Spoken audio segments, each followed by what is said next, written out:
Colonel Sanjay Kumar Singh ji. Radhe Radhe महाराज जी, आपके चरणों में कोटि कोटि प्रणाम।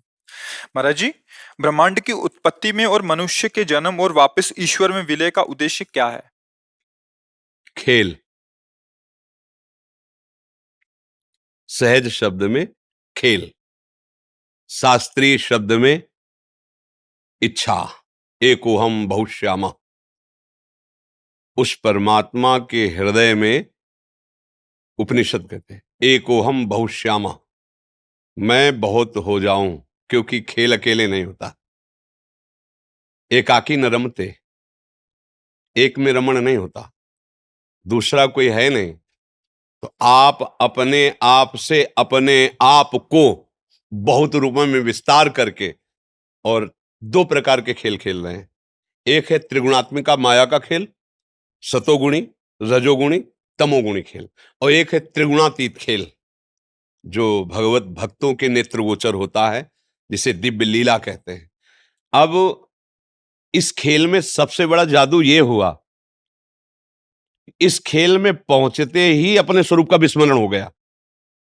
अपने स्वरूप का विस्मरण हो गया, क्योंकि भगवान की इच्छा ही माया है।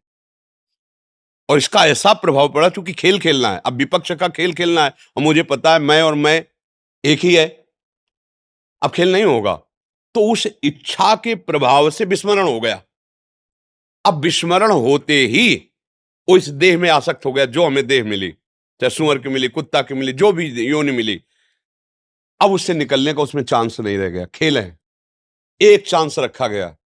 83,99,999 योनियों में जो 84 लाख पूर्ण होने के बाद वो मनुष्य योनि एक ही, इसमें विवेक संपन्न होकर आप अपने आप को निकाल लो।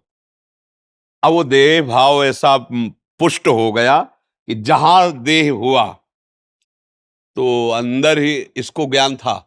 जब मां के गर्भ में था, भगवान कपिल देव जी ने वर्णन किया है भागवत में, एक बार मुझे जाने दो, अब मैं अपने को मुक्त करूंगा, मैं ऐसे दुख को नहीं झेल पाऊंगा, हे नाथ एक बार करुणा करो।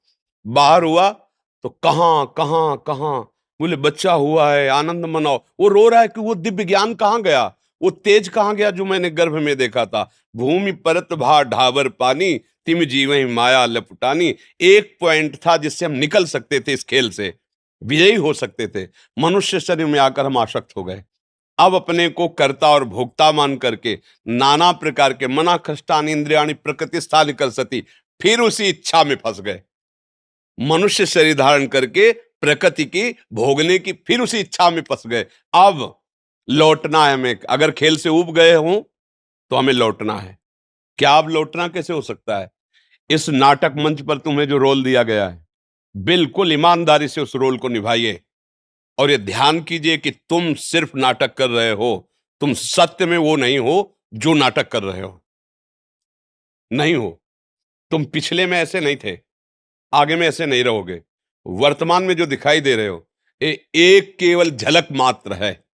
ना ये शरीर पूर्व में था, ना ये बाद में रहेगा, भविष्य में नहीं रहेगा। लेकिन तुम पूर्व में भी थे, वर्तमान में भी हो और भविष्य में भी हो। तो तुम कौन हो और ये शरीर कौन हो, इसका दोनों का विभाग। ये मायाकृत शरीर हमको जन्म लेते ही आसक्त कर लिया, मैं। अब हम सत्संग के द्वारा प्राप्त विवेक से इसको हटाते हैं, और जे ही हटाए तो सत्संग जो प्राप्त होता है संतों से, गुरुजनों से, शास्त्र से, गुरुवाणी से प्राप्त होता है। गुरुवाणी अर्थात भगवान के वचन, क्योंकि संतों में जो अवतरित होता है वचन, वो भगवान की ही जुठंत होती है, भगवान के वचन होते हैं। तो भगवान ने ही जनाया ना। किसको जनाया? आपको। क्या? कि तुम कौन हो। तो क्या जान गए? तो जानत तुम्हें हो जाई। समझ गए ना? सोई जानई जेहि देहु जनाई, तो जानत तुम्हें हो। नारद जी ने भक्ति सूत्र में लिखा, तस्मिन तज्जने भेदा अभावात। प्रभु और प्रभु की भक्ति करने वाले भक्त में अभेद हो जाता है, क्योंकि वो अभेद था ही। ब्रह्म सूत्रों में ब्रह्मविद ब्रह्मयु भवति, जो ब्रह्म को जान लेता है वो क्या हो जाता है? ब्रह्म हो जाता है। ब्रह्म हो क्या जाता है? वो तो था, है, रहेगा। वो अविनाशी का स्वरूप है। जहां वो अविनाशी भागवत स्वरूप को प्राप्त हुआ, खत्म ये खेल। अब मिट गया। ये खेल है, सिर्फ खेल, गेम है, गेम, बड़ा खतरनाक गेम। एक ही पॉइंट है, निकल सकते हो, केवल मनुष्य शरीर, वो उसमें भी राग रहित होकर के, क्योंकि द्वेष की सत्ता नहीं, राग से ही होता है। जिससे हमारी प्रियता होती है उसी से नफरत हो सकती है, जिससे प्रियता नहीं उससे नफरत हो ही नहीं सकती।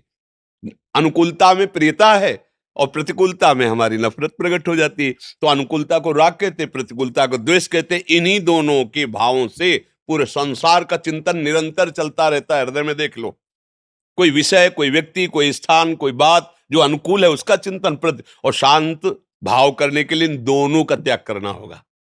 जहां दोनों का त्याग किया और अपने स्वरूप में आया तो उसे कहते जीवन मुक्त हो गया। जीवन मुक्त क्या हो गया? जो पकड़े था वो छूट गया, खत्म खेल, अब वो अपने स्वरूप में आ गया। एक उपनिषद का महावाक्य है, चारों उपनिषद के 4 महावाक्यों का, तत् त्वम असि, तत् त्वम असि, तुम वही हो, उपनिषद का महावाक्य। अब जब ये अनुभव हो गया तुम वही, तो खेल खत्म हो गया ना। एक शीशा के महल में आप खड़े हो तो आप जिधर देखोगे आप ही आप नजर आओगे ना। ये है ज्ञान। और भक्ति क्या करता है? अपने को भुला देता है, प्रभु की स्मृति में मगन हो, तो जिधर देखता है उसे प्रभु नजर आते हैं। दोनों का काम एक ही होता है। ज्ञान क्या करता है? तू को भुला देता है, मैं में स्थित हो जाता है, अहम ब्रह्मास्मि। भक्ति क्या करता है? मैं को भुला देता है, तू में स्थित हो जाता है, तू मेरा प्राण, तू मेरा जीवन, तू मेरा प्रीतम। ब्रह्म नहीं, माया नहीं, नहीं जीव नहीं काल, अपनी सुध ना रही, एक रहे नंदलाल। एकमात्र श्याम सुंदर, एकमात्र जित देखो तित। आ गई स्थिति, एक में आ गई ना। अनेक में खेल है और एक में खेल समाप्त है। अगर खेल में तुम राजी हो तो भोगो, अगर खेल समाप्त करना चाहते हो तो एक में आ जाओ। वो एक है, एको ब्रह्म हो, द्वितीयो नास्ति, दूसरा है ही नहीं। ईशावास्य विदम सर्वम यत्किंच जगत्याम जगत, जितना तुम जगत देख रहे हो वो केवल ईश्वर ही है। यही तुम अनुभव कर लो, जीवन मुक्त हो जाओगे।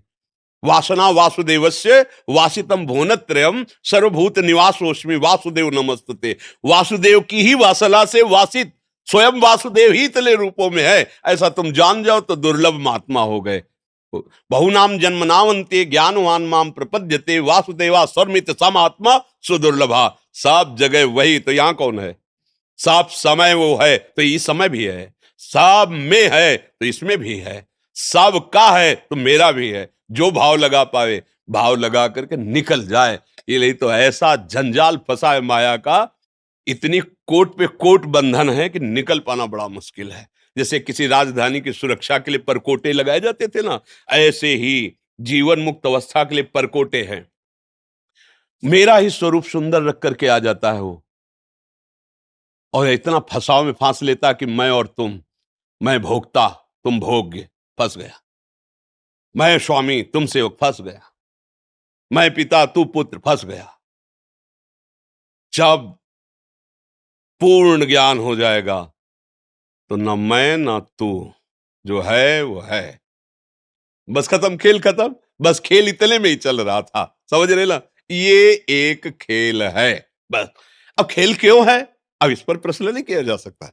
प्रभु के हृदय में इच्छा क्यों प्रकट हुई, वो सर्वतंत्र स्वतंत्र है, उस पर प्रश्न नहीं हो सकता। अब हमारा प्रश्न है कि खेल से निकलूं कैसे।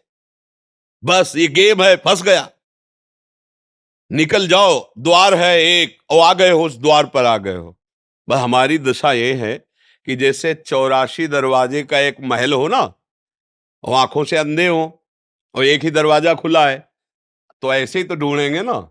ऐसे ढूंढते हुए पहुंचे तो जो दरवाजा खुला था उसमें लग गई खुजली, तो दोनों हाथ से खुजलाने लगे, पैर आगे बढ़ गए। अब फिर हाथ आगे आ गए, फिर राउंड पे राउंड। ये खुजली है विषय वासना, दुर्वासना मम सदा परिकर्षयंती। ये जहां खुला द्वार मिला, साधन धाम मोक्ष कर द्वारा, पाई न जे परलोक सम्हारा, सो परत दुख पावई ईश्वर धुन धुन पछताए, काल ही कर्म ईश्वर मिथ्या दोष लगाए। वो शब्द स्पर्श रूप रस गंध रूपी खुजली लगी, खुजलाने में वो द्वार निकल गया, पूरा जीवन निकल गया। अब फिर 83,99,999 योनियों में एक भी योनि ऐसी नहीं जो मुझे भगवत प्राप्ति करा सके। फिर समय बर्बाद हुआ। फिर जब मिला तब फिर पता नहीं वो खुजली रहेगी कि नहीं रहेगी। अब खुजली मिटाने का समय आ गया है। अगर संत संग मिले, शास्त्र स्वाध्याय मिले, नाम जपने में रुचि लगे तो जान ले मेरा अंतिम जन्म है, क्योंकि भगवान ने अगर कृपा न की होती, जैसे हनुमान जी महाराज को देखकर विभीषण जी कह रहे, अब मोहि भा भरोस हनुमंता, बिनु हरि कृपा मिले नहीं संता। प्रभु ने कृपा की तभी हमें संत संग मिला। तो जो आपका प्रश्न है वो संत संग किए हो, ये प्रमाण देता है। तो अब इसको उज्जवल बना लो, प्रकाशित कर लो, अपने आप को बिल्कुल जो अधिकार मिला है, जो पद मिला है, जो सेवा मिली, उसे पूजा मान लो और वो भगवान को समर्पित करते हुए हमारी देशभक्ति, जन भक्ति, एक कुत्ते की पूजा से भगवान मिल जाएंगे।